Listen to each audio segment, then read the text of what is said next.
पिछले 1-2 साल में आपने देखा होगा हार्ट अटैक और कार्डियक अरेस्ट की जो रिस्क हैं वो काफ़ी तेज़ी से बढ़ रहे हैं। इसमें एक सबसे कन्फ्यूजन वाला पार्ट ये होता है कि एक इंसान जो हेल्दी है, जो साइकिलिंग करते हैं, जिम कर रहे हैं, योगा कर रहे हैं, उनको भी हार्ट अटैक या कार्डियक अरेस्ट की प्रॉब्लम हो रही है। दूसरा सेक्टर वो होते हैं जिनकी फिजिकल एक्टिविटी नहीं है, जिनकी लाइफस्टाइल है, तो वो अगर उनको ये प्रॉब्लम हो रही है तो हम समझ सकते हैं उनकी लैक ऑफ फिजिकल एक्टिविटी के कारण से ये प्रॉब्लम हो रही है या उनके पहले से कोई रिस्क फैक्टर होंगे। बट हेल्दी पर्सन को भी हार्ट अटैक और कार्डियक अरेस्ट की प्रॉब्लम हो रही है तो वो एक हमें सिंगलिंग पॉइंट है कि ये ट्रिगर कर रहे हैं कि ये चीज़ें हो कैसे रही है। तो अब हमारे पास कोई ऐसी ऑप्शन होनी चाहिए कि जिससे हम पता कर पाएँ कि हार्ट अटैक की जो चीज़ें हैं वो कैसे हम रोक पाएँ।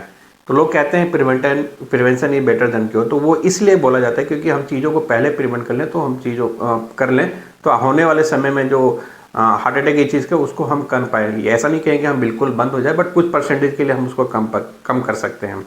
इसके लिए अगर आपकी एज 35 से अबव है और आपकी लाइफस्टाइल बिल्कुल ख़राब है, फिजिकल एक्टिविटी बिल्कुल नहीं है, आपके खाने के जो हैबिट्स हैं वो ख़राब हैं, आपके फैमिली हिस्ट्री रही हो, तो एक बार अपनी बॉडी की फुल चेकअप करा लें और उसमें से हार्ट की जो चेकअप होती है वो बिल्कुल कराएं।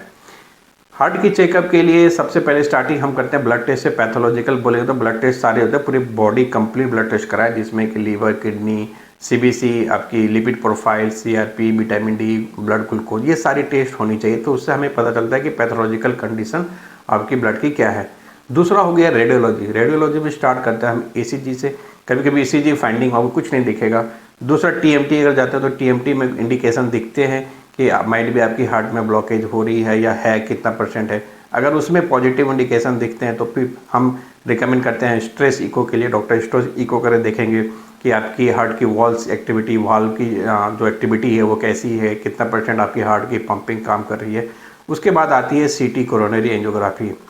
बेसिकली सीटी कोरोनरी एंजियोग्राफी आई इसी चीज़ के लिए कि हम उसको एज ए प्रिवेंट वे में भी ले सकते हैं, अपने हार्ट को चेक कराने के लिए, पता कर पाएँ कि हार्ट की कंडीशन कैसी है।